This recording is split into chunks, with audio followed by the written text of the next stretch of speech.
And welcome, everybody, to another episode here on the Motorsport Ministry, home for all the latest hot news, hot takes, everything racing related you can find here on the Motorsport Ministry. We got a jam packed episode for you guys here today.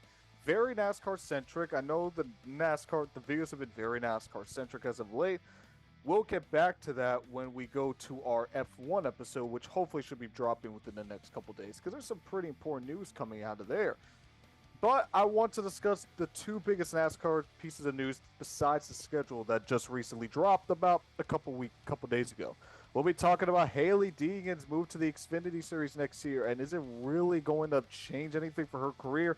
We'll also be talking about iRacing now taking over the video game rights for NASCAR. How is that going to affect the future of console gaming? As a console gamer myself, I have a lot to say about that. So, without any further ado, let's begin.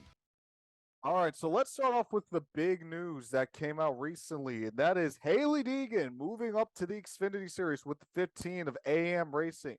A four team, she's a four driver and makes 100% sense, so she's going to be done with the trucks. Her truck series days are over. On to the Xfinity Series is Hailie Deegan. You might be thinking, brighter days are ahead for, I believe it's the 22-year-old out of California. So she's going to have a pretty good job in Xfinity, considering she finished top 13 in her debut. I'm not a fan of it. Well, let me say this. I really don't think it changes anything, folks. At this point, I think we know what Hailie Deegan is. She's a mid driver. She's nothing special. Like, let's go over Hailie Deegan's truck series stats. I'll show you exactly what I mean because she had a pretty good debut in her truck series debut back in I believe it was 2020 or 2021, one of those 2020. She had a good debut, finished 16th. Looked like the floodgates were about to open. So what has she done in her three full-time seasons in the truck series? One top 10 in her rookie year, 2021, 17th in the points, average finish of 20.9. Eh. Okay, what about 2022, her sophomore year, gaining more experience? Two top 10s, one more, and an average finish of 20th, an average finish of 22.1. That was her average start, and she finished 21st in points. Okay, but Armani, it's a sophomore slump. It's a sophomore slump. She went to ThorSport this year. She has to be doing a lot better, right? Well, two races ago, she has two top tens, two laps led. The only time she's ever led in a truck series ever. An average finish of 21st, and is 19th in points.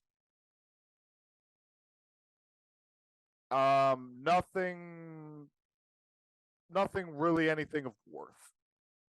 I hate to sound cruel, but it like I mentioned, it's nothing of worth.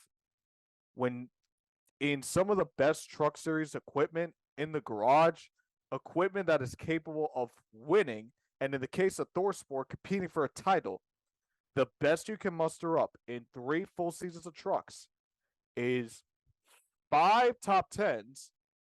May I mention zero top fives? She's never finished inside the top five, and only two laps led. And all three of her seasons, her average finish is in the 20s. Doesn't scream great prospect in the making. Now, I know what you people might say. Oh, but Armani, she got wrecked all the time in the truck series. No one respected her. Why am I going to respect a driver that's running 20th in the best equipment, in some of the best equipment in the field? Would you respect that? And if they're not respecting her, why isn't Deegan doing anything to combat that?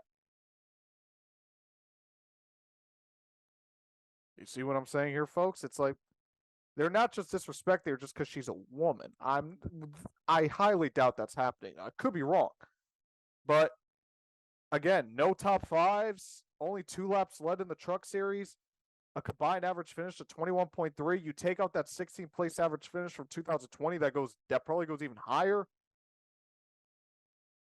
What is there to be excited about her going to Xfinity? Oh, but she's only like 21, 22. She's really young. Okay? How many 18-year-olds, 19-year-olds? Folks, Joey Logano won a Cup Series race at 19 years old. There's talent in teenagers. There's talent in these young drivers. Sammy Smith just won an Xfinity race, and I think he's 19 or 18 himself. What's the excuse? There is none. Oh, but Xfinity, she'll do much better because she finished top 13 in her Xfinity Series debut. She's going to do much better in Xfinity. Let's go back to that 2020 race at Kansas where she made her debut. Started 34th, finished 16th. Oh, she had a really good finish, top 16. I remember the comments. I believe even I made a comment myself. Top 16 in your debut. That's very impressive. She's probably going to do pretty well in her Truck Series career. Didn't amount to anything. None at all. So what am I to believe that her running 16th, 13th, and one Xfinity star is going to mean that she's going to be, let's just say, top 15, top 16 in Xfinity points? I bet you she runs 20th to 25th more times than not. That's just what's going to happen. There's something else I want to mention also about Hailie Deegan moving to Xfinity. We've heard from multiple industry members in the NASCAR Cup Series that the next gen car for the Cup Series aligns more in terms of the package and the way you have to drive with a truck more so than an Xfinity car. So if we are going to go off of that, again, from multiple industry members, you can go to Door Bumper Clear, the podcast on the Dirty Mo Media, and hear yourself. The current Cup package, the top level of NASCAR racing, is more aligned with the Truck Series and the Xfinity Series. Why do I bring this up? Let's say Hailie Deegan does well in Xfinity. Maybe she gets a couple more top 10s, maybe even the top 5, and maybe even a win if cars fall the right way. Okay, let's say she's decently competitive. You might be thinking to yourself, oh, she's competitive in Xfinity, time to move her up to Cup. Well, let's compare the truck stats, the stats that are more aligned with how the Cup cars are ran, and let's see how she would do. Oh, wait, I already mentioned it. She didn't do good. Not at all. She was mediocre at best. So what does that tell me how she's going to do in Cup? With stiffer competition. And I'm talking the competition goes way up and a lot more of a grind than the Truck Series. 13 more races. She's going to be out to lunch. Folks, it's just what it is. Am I happy that Deegan's moving to Xfinity? Yeah. I mean, good for her. It's a step up, if you will. And I use quotation marks because, again, the trucks align more with the Cup cars, but the trucks are the third level of the series. And again, that's a whole discussion for another episode. However, if we're assuming Hailie Deegan's goal is to go to the Cup Series, because let's be honest here, folks, do you really think if you were to talk to Hailie Deegan, again, I could be wrong, she's going to say her ultimate goal for long-term career is to stay in Xfinity and not move to Cup? Now, if that is, then good for her. I'm happy for her. Whatever makes her happy. But if that's the case, then we need to see what she's done in trucks more so the Cup. I mean, look at Carson Osevar. He's winning in trucks, and now he's really competitive at Cup. It's no coincidence. So basically, if she does good in Xfinity, and then she goes to Cup, and she struggles, we could trace that back to her Truck Series days. Package that aligns more with the Cup car. And again, I don't think many drivers out there are thinking that, oh, I want to stop at the Cups. I want to stop at Xfinity and forget about the Cup Series. The top level of American stock car racing, the top level of NASCAR. Makes no sense. I highly doubt that's what's happening. But that's why I'm not even that excited about Hailie moving to Xfinity. Yeah, it's a step up technically, but she hasn't done anything to even warrant a step up in the first place. And even if she gets that step up and she does well, and she gets rumored to go to a Cup ride, well, in the series that more aligns with the Cup Series, she was mediocre. So what makes me think she's not going to be mediocre again in harder equipment, in harder conditions, harder competition? I'm just saying. And you might be saying, oh, she's one of the top Ford prospects.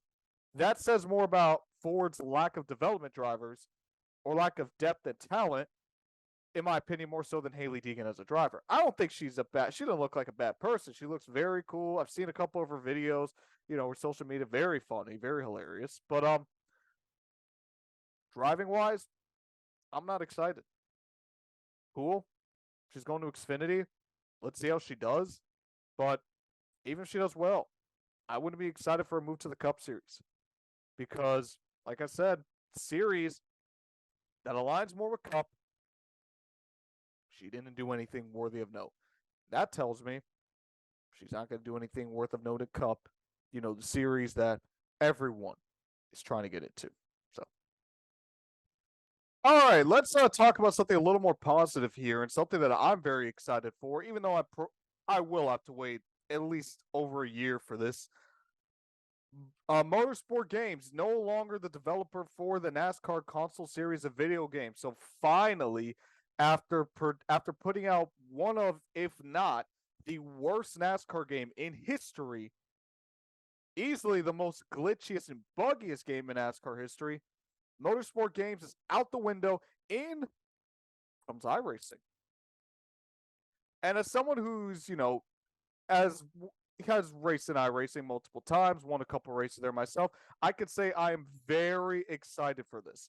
Now, I am going to do an episode more specifically on what I want from the games, what I want from the new NASCAR iRacing console game. Obviously, it's not going to be iRacing on console. It's going to be a NASCAR-specific game.